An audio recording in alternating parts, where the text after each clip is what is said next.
Hey guys, Rick back here, and today I bring you another match of our Road to NM series. And here I played white against Gonçalo Coelho, which is a 1657 rated opponent, so around 200 points higher than me. And as you guys saw in the last video, I came off a really nice win against a 1700 opponent with the white pieces, and here I was trying to do the same. And also, this is a match for the third division, so you guys already know if you watched my other videos what the third division is about. And yeah, we were in before the round we were in last place, and we were playing against the Colégio Português, which is one of the best teams in our division, in our series division of the 8-team group that we have. Colégio Português is one of the best young kids with a lot of talent. And yeah, let's see how my match went, and then I'll tell you how the overall team match went as well. So I opened with e4 as usual, and my opponent played e6, the French. So let's see, d4, d5. Oops, you didn't see anything. Knight c3 and knight f6. So here, of course, e5 and knight d7. This is one of my favorite variations against the knight f6 line in the French defense. And a lot of you guys will be surprised. It is queen h5. Queen h5, a bad move. This is bad for white for sure. Black is already better after this move. In the French, black being better after the fifth move, it's quite something. But yeah, this is very tricky. If the opponent is not prepared, it can fall into a lot of traps, and it is a very exciting variation to sometimes try it out. But let's see how it went. So my opponent c5, best move, knight f3, and here he went bishop e7. Already, bishop e7 is not great, but it's also not horrible. Definitely the main move here, I think, is just g6, to be honest, or it's c takes d4, knight takes d4, and then g6, I believe.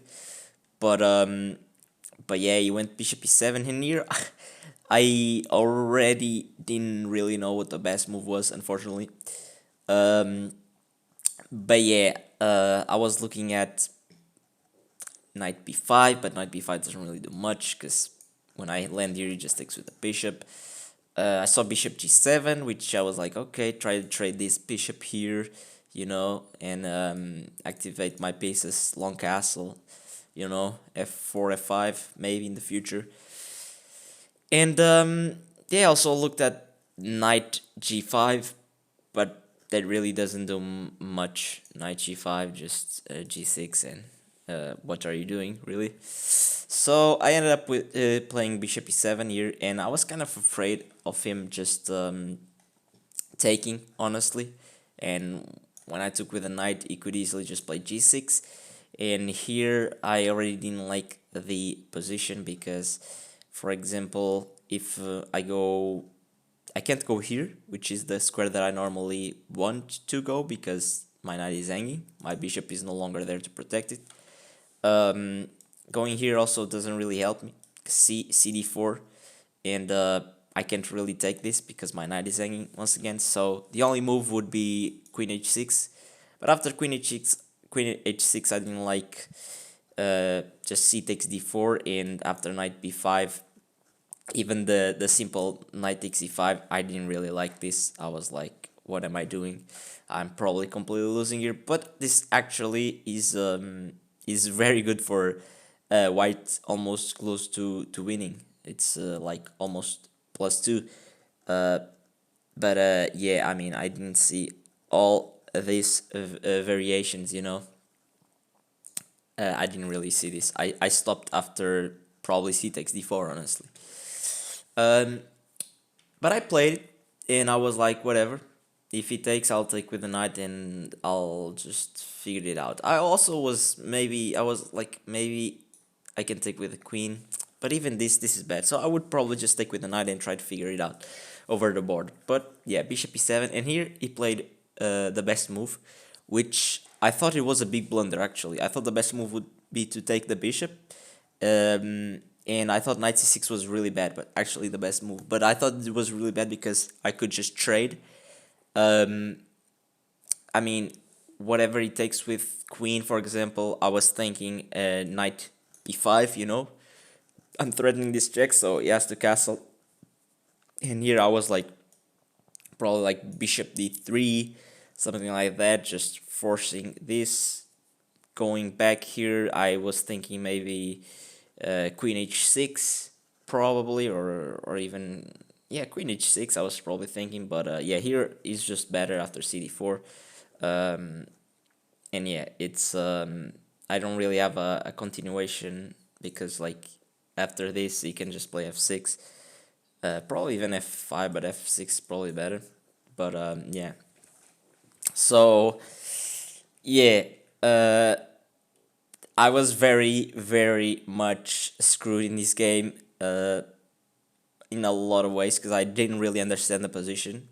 So I need, if I'm gonna play this, which is bad for white, uh, I really need to understand the position and all the tactics, because if I'm playing something that's bad and I don't know the position that well, like, I mean, I can't really take advantage if I don't know it, because if we both don't know it, it's just better.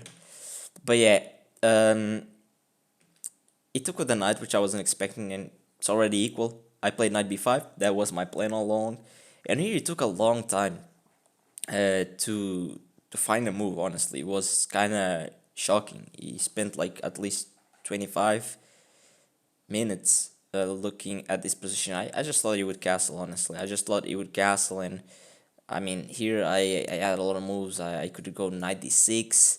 Maybe I could go bishop d3. I could just castle. You know, uh, I had a lot of options here, but after a while, I also was thinking like, what is he thinking about? And then I was like, no, he can't be thinking about knight f5 to protect this square. Like, no way. And he just played that knight f5 like some minutes after I was thinking. I was like, damn. I was like, this move doesn't look right at all. Okay, I can't go to d6, but like this knight here doesn't that looks so like vulnerable. And I was like g4, but then I was like, oh wait, g4, g6, queen h3 only square, and knight takes d4. I was like, but knight takes d4, c takes d4, and maybe knight d6.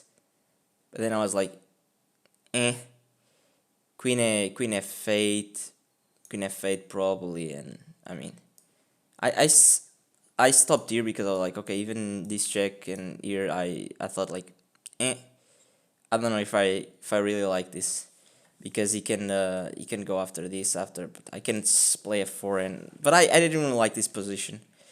I thought I had to handle it a different way, because I didn't really like that, even though it looks perfectly fine here. But yeah, I don't know why I didn't play g. Yeah, I didn't play this because I thought that he could take here, so his knight would be in a nice position, and my pawn structure would be kind of bad. And yeah, I didn't really take it serious. Maybe this check and this continuation, and it was better, but whatever. What I played in the game I also liked, even though it gives all the advantage away. G4 was the best, but I played CD5 with the idea that if he took the pawn, or in the whatever he plays next, he doesn't have my pawn to take. So what happened in the game? Knight takes c5, and here g4, because now this knight is trapped. Like if he goes back like this, it's like GG almost. I was thinking like knight takes, uh, this and probably this looked winning to me, and also of course here made in one. So I thought I was completely winning. After he took, I played g4. He played queen a5, which I didn't really understand. Like, it was very bad. He left the knight hanging after g4. He didn't even play g6 straight away, which I was expecting like something like this, maybe here or something like that. And I always was gonna give this check, and yeah, I thought I was better here. But I played g4. He played queen a5, which I didn't really understand. I played c3, and now I'm threatening b4, and this knight is still hanging, and I'm threatening b4, because like this knight is protected by the bishop, so everything is good. And then he played bishop d7, and here I had the long tank because I knew that I was completely winning. I just needed to find the right sequence, because like my king is still in the middle. Like there's a lot of entry points into my position. The same to him. My queen is a little bit offside, but there's so much stuff hanging. So after like 20-25 minutes, maybe even 30 minutes, I don't know, but I played b4, and it worked out that it is the best move, of course, and it is very nice because only move is queen b6 or queen d8, but queen d8, I mean, it just doesn't work. g5, I mean, takes, it's whatever. He needs to keep some pressure on the knight. So if he goes here, of course, it's a fork. And yeah, he can't go here as well. He can't also go forward, because I think I can just take here, honestly. I can just give a check here. And then maybe he goes here, I take the rook, and I mean, I'm just up a lot of material in the end. But he played queen b6, which I saw, and I took this knight, forcing the queen to take it, to take the pawn. And here, of course, he's threatening this, but at the moment it doesn't really work, and I saw, because I can just take this knight. And after he takes the bishop, the key in this position is that I take his bishop with check, so I have an extra move to take his queen out of the c3 pawn, and I'm no longer like losing the rook with check. It's very important. And here I was a bit like, I was like, oh my god, I'm up a piece. Let's just find the correct moves. Let's not blunder this game. Like, it's so beautiful so far. Still very tricky because I can't castle. And yeah, I mean, I just took because I'm threatening queen takes on f7. He castled. And here I was like, god damn, like I already wanted him to resign because he's completely lost, but I was still like, Jesus, like I always say this, but like kids always put up a really good fight even when they are losing, and it's kind of scary because here I was afraid of a couple of things. I was afraid of him just coming queen d3 and entering my position, attacking my knight, threatening this, and not letting me castle, and maybe he can get some counterplay and end up winning a piece back and just winning the game. But I still went e takes f7. I thought that this had to be good, because I'm just threatening to push, and I can always give a check and come back, maybe.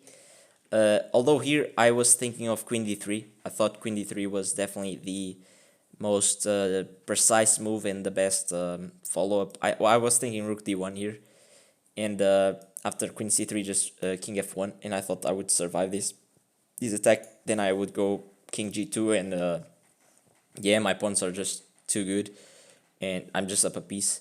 Here he went queen b2, and after queen b2 I was super like calm, and I knew that I had to be winning here. The queen b2 just lets me castle, and he has nothing. He just went back to b6, and then I played check just to put his king to the side, and then I played e6, and here he finally resigned. And Jesus, this was a very, very complicated game, full of tactics and mistakes by both sides and pieces hanging, and it was crazy for a French, for sure.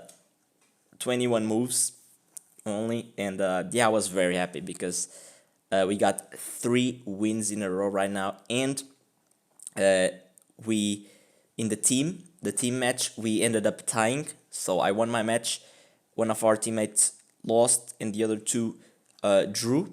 So we finally got a point on the third division. We were still with 0 points before this, and we finally got a point by tying, by getting a tie, a draw, against one of the best teams in our division, which is very nice.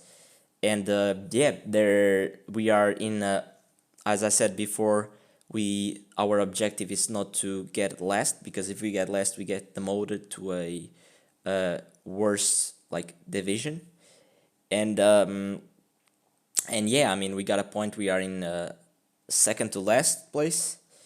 And yeah, we still have 3 more matches to go, and we already played the best team. So I'm very, very, very positive that we can get a win in one of these 3 matches, or even in all of them. I think we have the chance. We're playing really well individually, everyone, and yeah, I believe in us, and I'm very happy that I brought the point home to us with my win. And yeah, let's see.